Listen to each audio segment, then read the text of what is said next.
सुभाष जी मथुरा से। जय श्री कृष्ण। जय श्री राधे महाराज जी, जय श्री कृष्ण। परम पूज्य महाराज जी, आपके चरण कमलों में कोटि कोटि दंडवत प्रणाम। पूज्य महाराज जी, हम सत्य, ईमानदारी एवं पूर्ण कर्तव्य निष्ठा के साथ सामाजिक कार्यों में तन मन धन से समर्पित रहते हैं। फिर भी कुछ लोग हमारी आलोचना करते हैं, जिससे मन तो हताश हो फर्क क्या जाता है। नहीं, फर्क क्यों पड़ा? आप अभी सत्य को नहीं समझे इसलिए फर्क पड़ गया। आज का सत्संग आपने नहीं सुना होगा, यही सत्संग था आज का, कि यदि थोड़ा सा भी बुद्धि ठीक हो जाए तो हमारा काम बन जाए। जैसे आप कहते हैं हम दूसरों का हित करते हैं, सत्य से चलते हैं, धर्म से चलते हैं, तो अभी आप सत्य और धर्म को समझ नहीं पाए। सत्य धर्म का स्वरूप है केवल अपने कर्तव्य का पालन करना, कर्तव्य के फल की इच्छा ना रखना। ये सत्य और धर्म का पालन है। सुख दुखे समे कृत्वा लाभा लाभो जया जयो। अब समस्या क्या है? हम अपने कर्तव्य का पालन करते हैं और वो हमें गाली दे रहा है। हमारा कर्तव्य फिर बनता है कि हम चुप होकर वहां से चले जाएं, या हम उसके गाली सुनने का प्रभाव अपने हृदय में दुख ना लाने दें। सुख दुख समे कृत्वा लाभा लाभो जया जयो। होता क्या है, हम मानते हैं आप परहित करते हैं, लेकिन उसमें हमारी स्वार्थ की गंध होती है कि कम से कम ये थैंक यू तो बोल दे यार, नहीं धन्यवाद तो बोल दे। हम तन से मन से धन से इसकी सेवा कर रहे, तो कम से कम इतना तो कह दे कि भाई साहब, हाँ इतना तो बोल देना। लेकिन नहीं बोलेगा, क्योंकि आप सत्य पे चलकर माया पर विजय प्राप्त करने वाले मार्ग में, अब वो आपको गाली देगा। 100 रुपया लगाया, 500 बेईमानी के लिए होंगे, अब ये कान में आपको सुनाई देंगे, तो आपका हृदय जलेगा कि मेहनत से कमाया था और लगाया, देखो बोल क्या रहा है ये। अब उस समय आपको दुखी नहीं हो। अगर दुखी नहीं हुए तो भगवान आज ही कह रहे, ये निष्काम धर्म, ये समता रूपी बुद्धि आपको कर्म बंधनों से मुक्त कर देगी, जन्म मरण से मुक्त कर देगी। बहुत बड़ा इनाम भगवान देंगे, इंसान क्या देगा यार? हम इनको कर्तव्य कर्म करें इनसे के साथ, माता पिता परिवार रिश्ते नाते अतिथि नौकरी पेशा व्यवहार में ठीक धर्म से चलें, अपने कर्तव्य का पालन करें। सामने वाले से हम जब इच्छा रखते हैं बदले की, तब हमें दुख होता है। सच्चाई बताना, होता है ना दुख। हमें दुख तभी होता है जब हम सामने वाले से ये आकांक्षा रखते हैं, इच्छा रखते हैं कि ना ज्यादा सही तो थोड़ा अनुकूल तो बोल दे यार, थोड़ा अनुकूलता तो दे दे, हम इतनी मेहनत कर रहे हैं तेरे प्रति। नहीं, अगर वो अनुकूलता में तुम सुखी हो गए तो तुम्हारे कर्म का जो परिणाम भगवान से मिलने वाला था, अब वो शुभ कर्म भले बन सकता है, लेकिन वो भगवत प्राप्ति नहीं करा सकता। मुझे लगता है कि उसी कर्म से हम बहुत बड़ा इनाम प्राप्त करेंगे, बहुत बड़ा लाभ प्राप्त करेंगे, यदि हम उसकी तरफ ना देखें तो। पर ऐसा होना बड़ा कठिन है कि हम किसी को भोजन पवावें और इसके बाद जब उठ के चले वो हमें गाली दे और हम चुपचाप सह जाएं। ऐसा बड़ा कठिन है, हम किसी को दुख में फंसा है और उसका सहयोग करें, इसके बाद वो 4 लोगों से हमारी निंदा करे और हम मुस्कुरा के सह जाएं।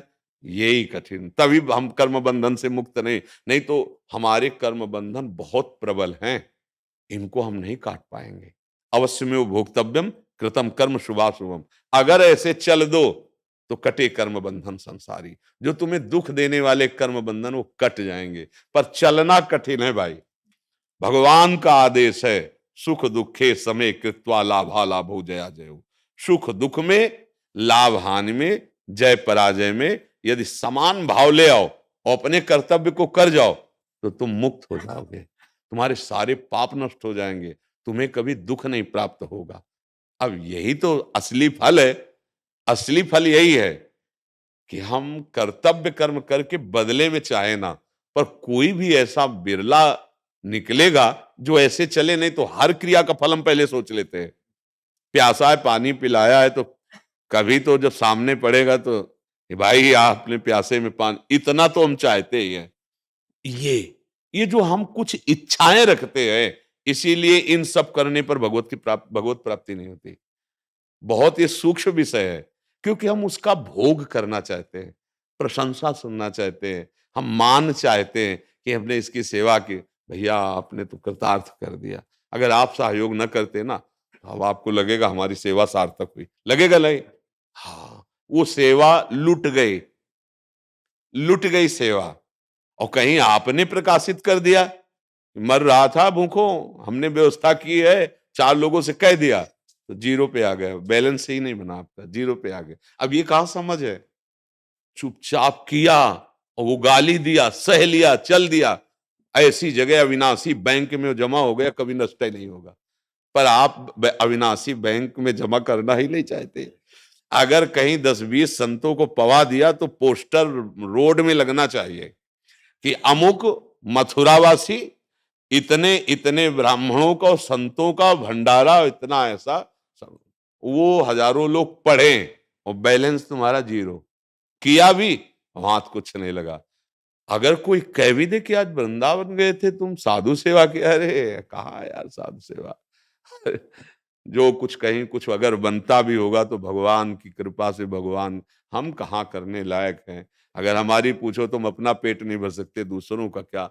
वो विश्वम्भर भगवान है, वही किसी को निमित्त बना के कुछ उड़ा दिया, अभिमान वाली बात ही ना आने दी, अविनाशी बैंक में जमा हो गया। वो तुम्हें सुख प्रदान करेगा, पर ऐसा कोई नहीं जानता। जहां अहम का पोषण, फिर और जहां अहम नष्ट, वहां तुम्हें भय लगेगा करने में, क्योंकि सीधा वो बैलेंस बैंक में जाएगा अविनाशी, और ये हम लोग चाहते नहीं। तो आप अविनाशी बैंक के बैलेंस को पुष्ट करने के लिए जो दुख आपको मिल रहा है उसको स्वीकार मत कीजिए। आप आनंदित होइए, बच गए। अगर ये हमसे कहता धन्यवाद, हाथ जोड़ता, तो कुछ तो कट ही जाता। गाली दे दी, पूरा का पूरा जवाब हो गया। अब ये बात समझ में ले आती है ना, अगर समझ में आ जाए तो फिर अभी आनंद की अनुभूति होने लगे। आप समझ गए? कोई संशय तो नहीं जी? बड़ी कृपा की आप आए। कोरोना के पहले ही धाम में आया था, तब से अब आने को मिला। हाँ, लंबा सफर फिर हो गया कई भजन बार। करते समय बहुत अशांति, घबराहट, भजन करने पर भी बहुत अशांति, घबराहट, डर, किस विषय का? ऐसे ही घबराहट होती रहती है। बहुत सावधानी से सुनोगे तो आप समझ पाओगे। आपको भय, घबराहट, ये क्यों होता है? किसके लिए होता है? मतलब महाराज जी, कोई हृदय में प्रसन्नता नहीं होती, नाम जप करो, नित्य नियम करो, एकदम डर बना रहता है। हाँ, इस मतलब अब हम कैसे, लेकिन हम आपको संकेत में बता देते हैं। आप शरणागत हैं प्रभु के? किससे शरणागत हुए हैं? शरीर से, वचन से, हृदय से। अब आपको परवाह क्यों होनी चाहिए? शरण के समर्पित जब हो गए, तनुवांग मनोभिरमलई शुभम तवि वाश्रिता, तो निर्भय आना चाहिए, निश्चिंतता आनी चाहिए, निशोक अवस्था आनी चाहिए। विपरीत अवस्था क्यों क्यों है, बस इसको देख लीजिए आप। अभी आप शरीर को अपना मानते हैं क्या? अपनापन तो है महाराज जी। इसी यही गलती हो रही। आप मन को अपना मान रहे हैं ना, तो अब शरणागत किसको किया है? बस महाराज, हम कभी कभी इन संतों से यही कहते रहते, भैया चित्त का समाधान कर लो अभी, नहीं जीवन का जीवन बीत जाता है और चित्त का समाधान नहीं होता। ये स्थिति चित्त का समाधान ना होने के कारण है। ये घबराहट, चिंता, विषाद, ये स्पर्श भी नहीं कर सकते। ब्रह्मभूता प्रसन्नात्मा न शोचति न कांक्षति समः सर्वेषु भूतेषु मद भक्तिम लभते पराम। महाराज, ये शरीर, ये वचन, ये मन हमने तो प्रभु के चरणों में दे दिया। आप माथे पे ठाकुर जी का नाम लिखा है ना, ये माथा ठाकुर जी को दे दिया। अब आपको क्या मतलब है कि इस माथे पे क्या लिखा है? प्रारब्ध में शुभ है कि अशुभ है? हम भगवान के अंश हैं, भगवान के दास हैं। हर कष्ट, हर विपत्ति, हर अपमान को रौंद करके आगे बढ़ेंगे। हमें घबराहट किस बात की हो रही? हमें ना मोक्ष चाहिए, ना परम पद चाहिए। राम बोल रहे हैं और राम माथे पे लिखे और राम का हूं, खत्म खेल। भरत जी क्या कह रहे हैं प्रयागराज से? प्रयागराज से कह रहे हैं कि 4 पदार्थ भरा भंडारू, मानते हैं धर्म अर्थ काम मोक्ष, लेकिन आज मैं अपने धर्म का त्याग कर तुमसे भीख मांग रहा हूं। छात्र धर्म में भिक्षा मांगने का विधान नहीं है, लेकिन आज मैं आरत काह न करे कुकर्मु, मांगो भीख त्याज निज धर्मो। क्या? धर्म न अर्थ न काम रुचि। मुझे ये सब कुछ नहीं चाहिए। गति न चाहो निर्वाण, बस जन्म जन्म रति राम पद यह वरदान। वो है आपके अंदर। आप नाम जप कर रहे हैं, आप माथे को श्री राम जी के चरणों में अर्पित कर चुके हैं। अब आपको भय क्यों? चिंता क्यों, शोक क्यों, किस बात का, बस यही देखना है। कोई अन्य आश्रय है, कोई अन्य है जो हमको हमारी शरणागति में कलंक पैदा कर रहा है। भयभीत नहीं महाराज, भय शब्द जीवन में नहीं। दास के हृदय में उदासी नहीं, शरणागत के हृदय में निर्भयता, निश्चिंतता, निशोक। कौन हमें भय, किस तरह का भय? नाशवान का नाश होगा, अविनाशी का कभी नहीं, मैं अविनाशी हूं, अविनाशी प्रभु का अविनाशी दास हूं। इस शरीर को लेकर के नहीं जी रहा हूं। अगर इस शरीर को लेकर जी रहे हैं, शरीर पे ममता है, तो अभी शरणागति कहां हुई? बस यही बात देखनी है। बहुत समय निकल जाता है एक दिनचर्या करते हुए, लेकिन हम विचार नहीं कर पाते हैं, हम शरीर भाव को नहीं छोड़ पाते हैं। हम तभी इस दशा को, मतलब बहुत ही ये हानिकारक दशा है कि भगवान का दासत्व प्राप्त करके हृदय में शोक है, चिंता है, भय नहीं, नहीं, ये तो मतलब बिल्कुल कहीं किसी भी जगह से फिट नहीं होता है। मतलब हम में कोई बहुत ऐसी त्रुटि है जो हमारे अंदर शोक पैदा कर रही, भय पैदा कर रही, और सबसे बड़ी त्रुटि है देहाभिमान, देह भाव, इसमें ममत्व आ जाना। इसी से सारी गलतियों का मूल देहाभिमान है। मतलब नहीं, अब नहीं। आज से आप अपने जीवन को, जो समर्पित जीवन, उसकी उस बात को याद रखो। आप राम जी के दास हैं। आप राम जी को जीवन बेच चुके हैं। माथे पे तिलक और वेश भगवत वेश, मतलब हम बिके हुए गुलाम हैं भगवान के। अब चाहे दुख दे या सुख दे, तो आपका प्रसाद है। कड़ुआ भी है तो आपका प्रसाद है, मीठा भी है तो आपका प्रसाद है। मैं आपका प्रसाद मानकर हर समय सुखी रहूंगा। हम दुखी क्यों रहेंगे? नहीं, नहीं। हमारे अंदर कोई अन्य चाह है जो हमें परेशान कर रही। नहीं तो जा ही न चाही कबहू कछ, तुम शन सहज सने, बसो निरंतर तासुर, सो राउर निज गे। भगवान उसके हृदय में विराजते हैं, चिंता भय शोक नहीं विराजते। महाराज कोई गलती है उसको सुधार लिया जाए। सबसे बड़ी गलती है कि हम भगवान की वस्तु को अपना मान रहे हैं। ये देह, ये मन, ये वाणी हमने शरणागति में भगवान को दे दिया है।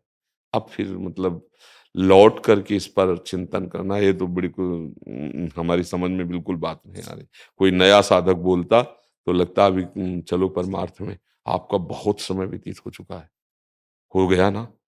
आपकी आयु भी ज्येष्ठ श्रेष्ठ है। अब अगर नहीं तो फिर कैसे बनेगा? क्या भरोसा प्रभु का नहीं है आपको? सच्ची बताना, मतलब हम तुम तो घर में बैठे हुए, क्या भरोसा नहीं प्रभु पर? क्या आपने ये स्वीकार नहीं किया कि प्रभु ने आपको स्वीकार कर लिया? आप प्रभु के शरणागत हैं। क्या आप अपने जीवन की बागडोर भगवान के चरणों में नहीं दे दी? क्या आपकी कहीं ममता है? सबकी ममता टाग ताग बटोरी, मम पद्म नहीं बांध बटोरी। बस गड़बड़ हो रहा है, कहीं गड़बड़ हो रहा है, इसको सुधार कर लो। बिल्कुल ये आपके आचरण से गड़बड़ नहीं हो रहा, आपके विचार से गड़बड़ हो रहा है। आप आचरण में गड़बड़ नहीं है, विचार में गड़बड़ है। विचार का गड़बड़ी ठीक कर लो, बढ़िया हो जाएगा। साधु तो अपने गुरुदेव के प्रताप से, संयम से ही चलता है। विचार, इसीलिए जो सत्संग से प्राप्त होता है वो बड़ी-बड़ी साधनाओं से नहीं प्राप्त होता। जब द्रवें दीन दयालु राघो, तो साधु संगति पाइए। निर्भय हो जाइए, कोई शंका मत कीजिए। किस बात की घबराहट है? मरने से तो विषयी पुरुष घबराता है। अरे राष्ट्रभक्त भी मरने से नहीं घबराता। गोली छाती में खाने के लिए बॉर्डर पे खड़े हैं हमारे राष्ट्र के। हमारे राष्ट्रभक्त हैं। हम तो विश्वात्मा भगवान के भक्त हैं, और ये जानते हैं कि शरीर छूटेगा, फिर भय किस बात का? और जानते हैं भगवान बड़े कृपालु पतित पावन, फिर शोक चिंता किस बात की? मतलब कहीं न कहीं हमारे विचार में गड़बड़ी है। क्यों महाराज? आप बताइए। मेरे पकड़ में नहीं आता महाराज जी, एकदम अंदर से मतलब भयभीत सा मन में भय पैदा होता रहता। हाँ, अब इस रोग की दवा, जब बहुकाल करी सत्संगा, तबहि होय सब संशय भंगा। जब बहुकाल करी सत्संग पे, आपके पास मोबाइल है तो आप अयोध्या से सुन सकते हैं महाराज आज के। है प्राय सुनता हूँ, प्राय नित्य का नित्य का लगभग सुनता तो पकड़ नहीं पाए। हूँ। धारण नहीं हो पाता महाराज जी, सुनता तो मैं बहुत अच्छी बातें लगती है, लेकिन धारण करना मुश्किल। हाँ महाराज, बस यही। अब हम कैसे बताए, कुछ न बोल पा रहे, और कैसे हम आप। हो महाराज जी, धारण हुआ, जो विचार में कमी है वो पकड़ में आए और उसको त्याग हो, जैसे शरणागति में जो चाहिए। और मेरे में तो इतना क्षमता नहीं मैं उसको पकड़ सकूं, हटा सकूं, मेरे कृपा कर। नाम, नाम जितना आप राम राम जपेंगे उतना आप में पावर आता चला जाएगा, पक्का समझो। गोस्वामी जी कह रहे छूटबे के जतन विशेष बांधे जाएगो, वो है विष भोजन जो सुधा सान खाओगे। राम राम राम जी जो लो तू न जपी है, तो लो तू कहूँ जाए त्यों ताप तपी है। राम नाम मणिदीप धर जी देहरी द्वार, तुलसी भीतर बाहरो जो चाहत। अगर भीतर बाहर दोनों जगह परमानंद चाहते हो तो राम राम राम राम। विचार करने का अवसर क्यों दे रहे हो? घबराहट के लिए अवसर? हमें तो यही नहीं समझ में आता घबराहट के लिए अब हमारे लिए क्या अवसर है? क्या अवसर है हमारे लिए? क्या चिंता का विषय है? क्या शोक का विषय? मेरे शोक का विषय है? नहीं, मुझे लग रहा है जल्दी ठीक हो, जल्दी ठीक हो। हाँ हाँ, बहुत बड़ी बीमारी है ये जन्म के जन्म नष्ट कर देती है। अरे ज्यादा बढ़ेगा तो आस्तिकता पर प्रहार कर देगा कि इतना जीवन हो गया भगवान का आश्रय लिए भजन के, और अभी तक जो है मतलब भय नहीं छूटा। अच्छा, अब हम लोगों को क्या है कि मतलब जैसे प्रथम कदम से ही गुरुजनों महापुरुषों के आश्रय से बिल्कुल ब्रेक से एकदम चलो, बस ठीक ठिकाने पर लक्ष्य पे पहुंच। कभी जीवन में मनोरंजन का अवसर ही नहीं हुआ, अब तो मनोरंजन लायक नहीं रखा भगवान ने। उनकी कृपा ऐसी अंदर और बाहर दोनों से मनोरंजन लाई, इसको मारना पड़ेगा। मन को मन मारिया तन बस में की ना, हुआ भरम सब दूर। बाहर से कछ दिखत नाई अंदर चमके नूर। आपो त्याग जगत में बैठे नहीं किसी से काम, उनमें तो कछु अंतर नहीं संत का हो चाहे राम। इस स्थिति में आ गए। ये मन की बदमाशी है, पर आप डरो मत, घबराओ मत, नाम और बढ़ाओ और सत्संग सुनते रहो, और फिर कृपा करके कभी दर्शन देना आके और बताना। चरणामृत पीते हो संतों का? गुरु जी का रखता हूँ, गुरु जी का। हाँ, तो संतों के सब पूरे समूह गुरु। वो उच्छिष्टामृत पाते हो? मौका मिला तो कभी, ऐसे नियम से नहीं। अच्छा, तो अपने ठाकुर जी का उच्छिष्टामृत तो पाते हो है? हाँ ठीक है। कोई संत सेवा बनी है आपसे? गुरुजनों की, पूर्व बुजुर्गों की लंगोटी धोना, उनके चरण चाप? हाँ महाराज, तभी देहाभिमान गलित नहीं हुआ, इसीलिए वो कष्ट दे रहा है। ऐसा देखो आसपास किसी आश्रम में, अवध धाम तो संतों का धाम, कोई वयोवृद्ध संत हो, रोज जाके 1 घंटा सेवा करो। अपनी तरफ से उनसे भिक्षा मांगो इस बात की कि हम आपकी कुटिया में झाड़ू लगा दें, हम आपके पात्र मार्जन कर दें, आपके कपड़े धो दें। अगर थोड़ी भी सेवा मिल जाएगी, फिर आप देखना ये अहंकार कैसे गलित होता है और भय निर्भयता की तरफ कैसे बढ़ता है। पक्की आपको बात बताए रहे, सेवा से तत्काल शांति मिलती है, निष्काम धर्म से तत्काल भय का नाश होता है। निष्काम भाव से किसी संत महापुरुष की सेवा मिल जाए तो क्योंकि और तो सब साधन आप कर ही रहे ना, और तो कर ही रहे ना। नाम निरंतर चलने का अभ्यास नहीं बनाया? कभी कभी होने लगता है, सोते समय भी, जागते में प्राय, लेकिन कभी कभी फिर वो धीरे हो जाता है, धीमा। अच्छा, चिंतन में कोई गलत विषय तो नहीं आ रहे हैं? तो बस फिर सुधरी हुई बात है, बस थोड़ा ये देहाभिमान की बात। वैसे बहुत सच्चा हृदय आपका है, क्योंकि आप अपनी बात बता नहीं। हमको ये लग रहा था बार बार, ऐसा कैसे हो सकता है जो भगवत मार्ग में चल रहा है, ऐसा कैसे हो सकता, मतलब पहले खूब मनमानी हुई, हाँ बस ये अब उसको मिल नहीं रहा। हाँ इसीलिए, हाँ बहुत घबराहट। अब, हाँ अब आप अगर किसी संत भगवान की सेवा मिल जाए तो आप फिर देखिएगा ये पवित्र बहुत जल्दी हो जाएगा। अहम गलित हो जाता है। बिना महापुरुषों की चरण सेवा किए रहुगणित तत्तपसा न याति न चेज्जया निरूपणात् गृहाद्वा न छंदसा नैव जलाग्नि सूर्यो बिना महत्पाद रजो विषेकम। जब रहुगण को उपदेश कर रहे हैं जड़ भरत जी, तो कह रहे हैं ये जो मैं तुम्हें बोध प्रदान कर रहा हूं, ये जो स्थिति है ये तपस्या से नहीं मिलती। ये देवी देवताओं की, जल की, अग्नि सूर्य चंद्र की उपासना, जो ब्रह्मबोध संपन्न महापुरुष है उनकी चरण सेवा, उनकी चरण रज से स्थिति प्राप्त होती है। रहुगणित तत्तपसा न याति न चेज्जया न निरूपणात् गृहाद्वा न छंदसा नैव जलाग्नि सूर्यौ बिना महत्पाद रजोभिषेकम। तो सब कुछ आप में है। एक बार खोज करो, राम जी से प्रार्थना करो कि आपके किसी भक्त की सेवा का हमें अवसर मिल जाए जो वयोवृद्ध हो। फिर आप कमाल देखना इस बात का, कैसे परिवर्तन होता है हृदय। क्योंकि वो सब सामग्री आपके पास है, बिल्कुल ठीक चल रहे हो। अगर आप ठीक ना चलते होते तो पकड़ ना पाते। जो आप ये पकड़ पाए ना, ये प्रमाण देता है कि आपके आचरण ठीक है, आप पवित्र आचरण से चल रहे हैं। बस इसको जो जरूरत है वो बिना महत्पाद रजोभिषेकम, किसी महापुरुष की सेवा और नाम और बढ़ाइए। और घबराहट जब आने लगे तो राम जी की तरफ देखिए ना, अपनी तरफ क्यों देखते हैं? हमारे स्वामी तो राम जी, उनकी तरफ देख। जब भरत जी अपनी तरफ देखते हैं ना, तो कदम लड़खड़ाने लगते हैं। पढ़ के देखना। जब समझत रघुनाथ स्वभाव तब पद परत हो। हाँ, और जब प्रभु की तरफ देखते हैं तो ऐसा लगता है दौड़ के चले। तो हम अपनी तरफ देखे काहे को? हम अपने सिया राम जी की तरफ देखें, अपने राम जी की तरफ देखें। बस और कोई कमी नहीं महाराज आप में। हाँ, भगवान की बहुत आपके ऊपर कृपा है। बस इतना सुधार कर लीजिए कि इस विषय मन को थोड़ा जरूरत है सेवा की। सेवा से बहुत जल्दी वैसे भजन शब्द सेवा ही कहा गया है, भज धातु सेवायाम। अगर हमें किसी संत महापुरुष की सेवा मिल जाए तो जल्दी, बहुत जल्दी लाभ मिल जाता है। संतों की सेवा बहुत, मतलब जो बुजुर्ग संत हैं और उनकी सेवा की जिनको आवश्यकता है, तो ऐसा अगर अपने खोज करते हैं तो मिल जाते हैं। जब खोज करने से भगवान मिल जाते हैं तो संत के लिए मिल जाएंगे ना। आप करके देखो, गुरु जी की पादुका है आपके पास, तो जो अस्त्र हैं वो गुरु जी तो विराजमान है, जब इच्छा होती है दर्शन कराता हूँ मैं, मतलब गुरु जी नहीं, से तो विराजमान है, उनको पादुका पहना के रखो रोज सिराने, रोज माथे पे रखो ऐसे खोपड़ी पे। और जो गुरु जी मंत्र दिए उस समय उस मंत्र का जप करो कुछ मिनट ऐसे पादुका रख के, नेत्रों में लगाओ, छाती से लगाओ। जे गुरु चरण रेणु अनुरागी, ते लोकहु बेदहु बड़भागी। जे गुरु चरण रेणु सिर धरहि, ते जन सकल विभव बस करहि। श्री गुरु पद नख मणिगण ज्योति, सुमिरत दिव्य दृष्टि ही होती। हाँ, और लाओ साधना में और सुधार लाओ। गुरु जी को पादुका पहनाओ और वो पादुका प्रसादी लेकर के जहां पर वहीं सिराने रखो अपने, औषधि का काम करेगी। अपने गुरुदेव की सेवा मांगो उनसे कि उनकी कोई वस्त्र धोने की सेवा, उनके कोई पात्र मार्जन की, उनकी आज्ञा में रहकर। सच्ची बात है, मोक्ष मूलम गुरु कृपा, निर्भय कर देंगे गुरुदेव, निर्भय कर देंगे। बिना गुरु कृपा के देखो आप साधन कर रहे हैं लेकिन भय नहीं जा रहा, विषाद नहीं जा रहा है। इसीलिए आप आश्रय लीजिए वास्तविक मन से गुरुदेव का, ठीक है।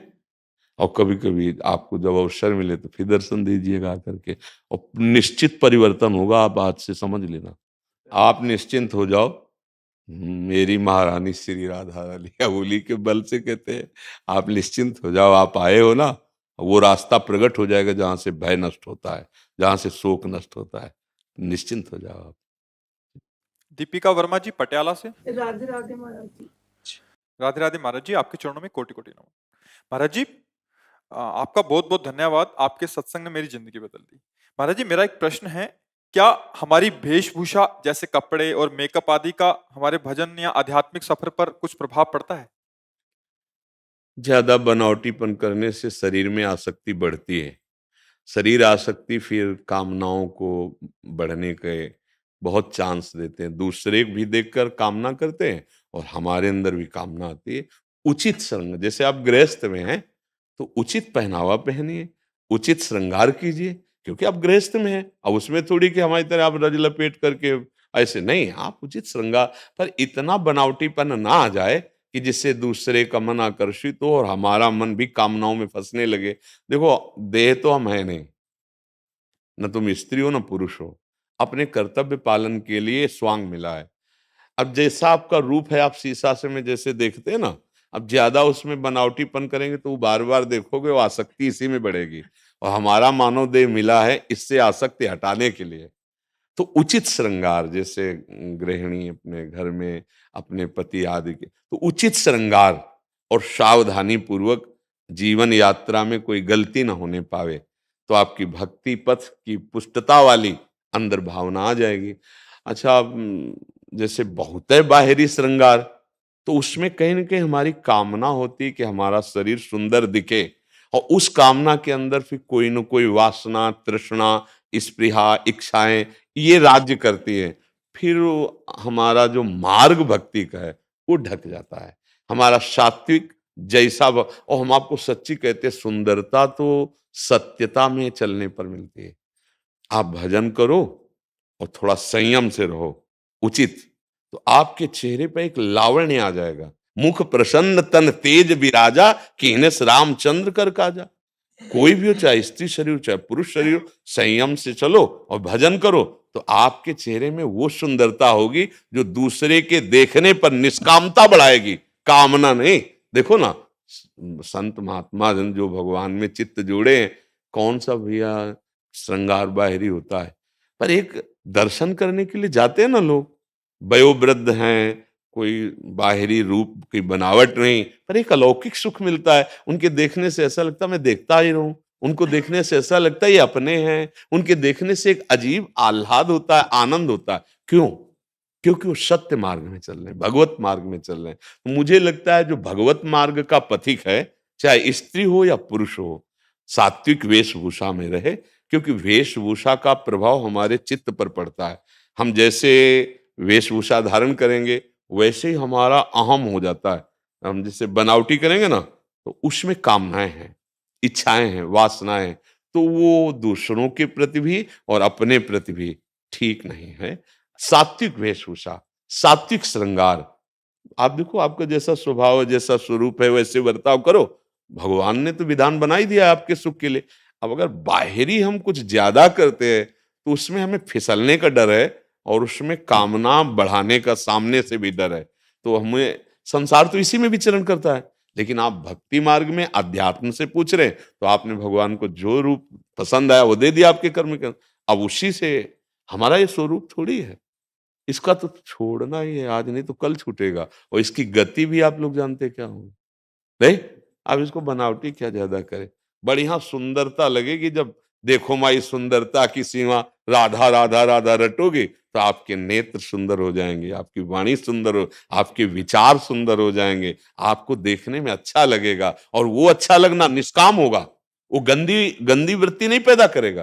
अच्छा, बनावट जैसे बाहर की जाती है, तो बाहर की बनावट में अपने अंदर भी अहमता पुष्ट होती है और वो दूसरे के अंदर भी कामना प्रकट करने वाला बनता है। तो जहां पूछा है, ये अध्यात्म मार्ग का यह मंच है, इसलिए हमें लगता है उचित श्रृंगार जैसे माताओं बहनों के लिए है, तो उचित श्रृंगार अपने धर्म की सीमा के अंतर्गत, फिर मंगल में कोई परेशानी नहीं। हमें दूसरे के दिखाने की भावना नहीं होनी चाहिए। हाँ, उत्तम के बस असमन माही, सपने हुआन पुरुष जग नाही। एक पाणी ग्रहण संस्कार किया और उसी में धर्म पूर्वक चले और दोनों मिलकर धर्म का आचरण किया, भजन किया, दोनों भगवान को प्राप्त हो गए। ऐसे गृहस्थ में चला जाता है। नाथ सकल संपदा तुम्हारी, मैं सेवक समेत सुत नारी। और विरक्त तो संपूर्ण विषयों पर विजय प्राप्त करके भगवान को प्राप्त कर ले। दोनों के लिए भगवत मार्ग है जी। मयूरव उपाध्याय जी नागपुर से। राधे राधे। राधे राधे महाराज जी। महाराज जी, मैं बदलना चाहता हूँ पर बदल नहीं पाता। मैं बहुत कुछ करना चाहता हूँ पर कुछ कर नहीं पाता। मुझसे सुबह उठा नहीं जाता, मोबाइल छोड़ नहीं सकता। मैं छोटे छोटे संकल्प भी पूरे नहीं कर पाता। मैंने अपनी पूरी जिंदगी बस सपनों में ही गुजार दी। तो यार जिंदगी भी अभी कितनी व्यतीत की है। मेरा अभी खुद तो पर विश्वास उठ चुका है। हाँ, अभी तो बच्चे हो, सही मार्ग नहीं मिला इसलिए विचलित हो रहे हो। अभी तो बच्चा आप अपने जीवन को उन्नतिशील बना सकते हो, बदल सकते हो, जो चाहोगे वो बन सकते हो। अभी नई अवस्था है ना। हाँ, ये कुछ कमियां हैं आपके अंदर जिनके कारण आपको ऐसा मन चिंतन कराने लगा, बुद्धि ऐसा निश्चय करने लगी। अगर उन कमियों को दूर किया जाए और बुद्धि पवित्र हो जाए तो अभी आपको आनंद मिलने लगेगा। समझ रहे हैं? आप जानते हैं आपके अंदर जो कमियां हैं, है ना? हाँ, उनको छोड़ दीजिए। ये गंदी बातें, ये गंदे आचरण आपको गिरा देंगे। देखो गिरी तो गए, आप कैसे निराश बोल रहे हो? अभी क्या हो, बच्चा हो? अभी ये अवस्था तो जिस दर जाना जाना चाहो उधर के लिए आत्मबल पुष्ट होना चाहिए। पर के यही तो हम सब बच्चों से कि नई पीढ़ी हमारी जो है आज उत्साहहीन हो रही है, क्योंकि आचरण बिगड़ रहे हैं। सुख की लालसा से ऐसे आचरण किए जा रहे हैं जिनसे केवल दुख, निराशा, चिंता, घबराहट, शोक यही प्राप्त होगा। उनका फल ही है यही। अब उनको समझाओ तो कैसे समझाओ? ना आहार ठीक है, ना संग ठीक है, ना दृश्य ठीक है। हमारे देखने का नजरिया गलत हो चुका है। देखो आप ही कह रहे हो हमसे, मैं मोबाइल नहीं छोड़ सकता। जैसे भगवान, मैं आपकी शरण में हूँ, मैं आपका शिष्य हूँ, पर मैं युद्ध नहीं करूंगा। अर्जुन जी कहते हैं ना, यहीं से तो हंस के भगवान उपदेश करते हैं। जैसे आपने फाइनल कर दिया कि मैं मोबाइल नहीं छोड़ूंगा। मैं हम कह रहे मत छोड़ो मोबाइल, लेकिन मोबाइल में गंदी बात देखना तो छोड़ सकते हो ना। उतना तो आपको कंट्रोल रखना पड़ेगा अपने ऊपर, नहीं रखोगे। देखो हर चीज में गुण और दोष दोनों विराजमान है। जड़ चेतन गुण दोष में विश्व कीन करतार, संत हंस गुण गाहें पे परिहरिवार विकार। जैसे दूध पानी रख दो तो हंस दूध पी लेगा, पानी छोड़ देगा। ऐसी गुण दोषमयी सृष्टि रची गई है। हमें गुण स्वीकार, मोबाइल में गुण है। आप एक दूर देश में बैठे एकांतिक महात्मा के वचन सुन सकते हो, किसी भी महात्मा के वचन सुन सकते हो, किसी भी शास्त्र का स्वाध्याय कर सकते हो उसी में। आजकल सब नई व्यवस्थाएं हो गई। कोई संकट है तो आप किसी को सूचना दे सकते हो, लेकिन उससे गलत जो बातें हैं वो ना देखो, उसका दोष स्वीकार ना करो। अब पास में मोबाइल है, गंदी बातें देखोगे, गंदे आचरण करोगे, तो यही बात। हम मोबाइल छोड़ने की बात नहीं कहते, हम मोबाइल में गंदी बात ना देखने की बात करते हैं। वो तो छोड़ सकते हो ना, छोड़ सकते हो ना, तो देखो छोड़ करके। गंदी बात देखो मत, और जो गंदी बात करते हो करो मत। और राधा राधा राधा राधा जिससे दवाई खाई जाती है, वैसे हम आपको कह रहे हैं, राधा राधा राधा राधा नाम जप करो, थोड़ा व्यायाम करो, सुबह सुबह 1-2 किलोमीटर दौड़ो। शरीर से जितनी मेहनत करोगे उतने ही तुम महान बनोगे। ये जो शरीर को प्रमाद और आलस्य में डालते हैं, वो किसी काम के नहीं रह जाते हैं। ये शरीर मैं थोड़ी है कि इसको इतना दुलार करे, उचित दुलार करे, हार दे दे, वस्त्र दे दे, और खूब इसको सत्कार्यों में लगावे। अभी आपकी बुद्धि पवित्र हो जाएगी, पाप नष्ट हो जाएंगे। थोड़ा सा भी परहित का कार्य तुम्हारे जीवन की राह को बदल सकता है। थोड़ा सा परहित कार्य, अभी तो परहित जाना ही नहीं, अभी तो केवल इंद्रियों के विलास को सुख माना और उसी में लग पड़े। ये अवस्था तो ऐसी नहीं है। इस अवस्था में तो हम अपनी ऐसी नींव रखते हैं जिससे हम राष्ट्र भक्त बने, हम मातृ पितृ भक्त बने, देव भक्त बने, भगवत भक्त बने, जगत का कल्याण करें, अपना कल्याण करें। अब ऐसे में तो बच्चा देखो तुम निराश हो गए, नहीं होगे निराश? ये अच्छी बात नहीं है, निराशा अच्छी बात नहीं है। अगर हमारी बात मान लो, हमारी प्रार्थना मान लो, तो जो तुम जानते हो कि गंदे आचरण है, जिनके रोकने में तुम असमर्थ हो, उनको रोकने में समर्थ है प्रभु का नाम। नाम बल है। जितने भी महात्मा काम क्रोध लोभ मोह मद मत्सर पर विजय प्राप्त की, नाम बल से प्राप्त की। हम जानते हैं नहीं करना चाहिए, फिर भी ऐसा लगता है जैसे कोई भूत हमारे ऊपर चढ़ गया हो और हमसे करवा लिया हो। वो वासना है, वासना का भूत है। वो नष्ट होगी उपासना से। और उपासना है नहीं तो फिर होगा क्या? हमारे अंदर ताकत है नहीं कि इधर कदम रख दें तो फिसलते चले जा रहे हैं। ताकत लाओ। हाँ, ब्रह्मचर्य ताकत है, नाम जप ताकत है, दूसरों की सेवा ताकत है, दूसरों का आशीर्वाद ताकत है। बड़े बुजुर्गों के जब चरणों में माथा रखते हैं, उनका हृदय प्रसन्न होता है, तो वहीं भगवान बैठे। कोई तड़प रहा है, भूखा प्यासा रोग से पशु, आप उसकी सेवा कर दो, उसके हृदय में भगवान बैठे, वो आशीर्वाद दे देंगे, आपका मंगल हो जाएगा। बात समझ रहे? देखो प्रयास करके, नाम जप करो। पहली बात तो निराश होना मत, हम तुम्हें कह रहे हैं। हमारा मानव जीवन निराश होने के नहीं मिला। अच्छा, हमसे गलती हो सकती है, बड़ी गलती हो सकती है, बार-बार हो सकती है, हमें फिर भी निराश नहीं होना। हमको एक दिन उन गलतियों को रौंदना है, पक्की बात समझो। अगर तुम ऐसा भाव नहीं रखोगे तो फिर जैसे अभी बोले ना, ये आपको गिरा देगा। मतलब आपको इतना निराश कर देगा कि आप कुछ और सोचने लगेंगे कि अब जीवन का मतलब क्या रहा? इसलिए ऐसा नहीं। अभी तुम महान बन सकते हो। देखो, कई-कई वर्ष गंदे आचरणों में रहे, जैसे वैश्यागामी चिंतामणि जी के पास बिल्वमंगल जी, और वहां से धक्का मिला, घर परिवार सब छूट गया था। अब उनको एक ही रास्ता दिखाई दिया कि है कोई भगवान, अब मुझे स्वीकार करे।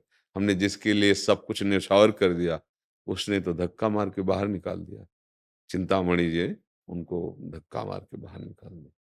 अब वो एक मार्ग मिला भगवान, तभी हम कहते हैं विपत्ति अपमान तिरस्कार, ये ऐसा अमृत है जहां से भगवान की तरफ यात्रा प्रारंभ होती है। नहीं, विषयी जीव कभी भगवान की तरफ नहीं चलना चाहता। जैसे नाली का कीड़ा नाली में ही आनंद लेना चाहता है, ऐसे विषयी जीव गंदे विषयों में ही आनंद खोज करता है। भगवान की तरफ चल पड़े। पूरा चरित्र तो बड़ा है, वो एक ऐसे महान आचार्य कोटि के कि बिल्व मंगलाचार्य उनका, और उन्होंने चिंतामणि को प्रणाम किया गुरु रूप से कि अगर तूने मेरा तिरस्कार ना किया होता तो आज मैं श्री कृष्ण को न प्राप्त कर पाता। तो मानो मन और बुद्धि इंद्रियां तुम्हारा तिरस्कार कर रहे हैं, तो तुम भगवान का आश्रय लो, नाम जप करो। देखो तुम ही इस बात का अनुभव करोगे, हंसोगे अपने ऊपर कि अरे जब मैं नाम से विमुख था तो मेरी धज्जियां उड़ाई थी, आज मैं नाम जप कर रहा हूं तो मेरा कुछ नहीं बिगाड़ पा रहे। समझ रहे हो? तो आप निराश मत होना, हमारी बात मान लेना, एक दिन आपका हृदय शीतल हो जाएगा। मनुष्य जीवन व्यर्थ नहीं किया जाता बच्चा, बहुत कीमती, देवता तरसते हैं इस जीवन के लिए कि अगर ये जीवन मिल जाए तो मैं साधना और भजन करके ऐसे उत्तम गति को प्राप्त हूं। कोई देव गति, कोई उत्तम गति थोड़ी है। वहां भी भोग विलासिता है, बाद में पुण्य क्षीण होने पर ये मृत्यु लोक में आ जाना पड़ता है। पुण्य क्षीणे मृत्यु लोक के विशंति। ठीक है ना? हाँ। धैर्यवान, नाम जप, जो तुम गंदी आदतें जानते हो उनको छोड़ने का प्रयास करो। अगर फिर गलती हो जाए तो निराश मत होना। दवा खा रहे हो, राधा राधा राधा राधा, बल मिलेगा। ये जैसे हम आपसे सत्संग कर रहे हैं ना, आपको बल मिल रहा है। अब आप देखना, अगर हमारी बात पे चलोगे तो आपको लगेगा कि जैसे कोई जबरदस्ती हमसे करवा रहा था, ऐसे कोई जबरदस्ती हमको बचा रहा है। भगवान की कृपा, भक्तों की कृपा अमोघ होती है। महत्संगस्तु दुर्लभो दुर्गमो परमोघस्य। अगर स्वीकार कर ले तो अमोघस्य। ठीक है? राधा राधा राधा राधा राधा राधा राधा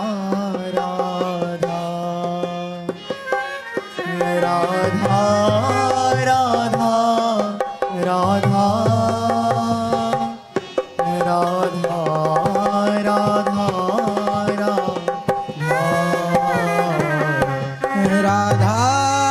राधा राधा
राधा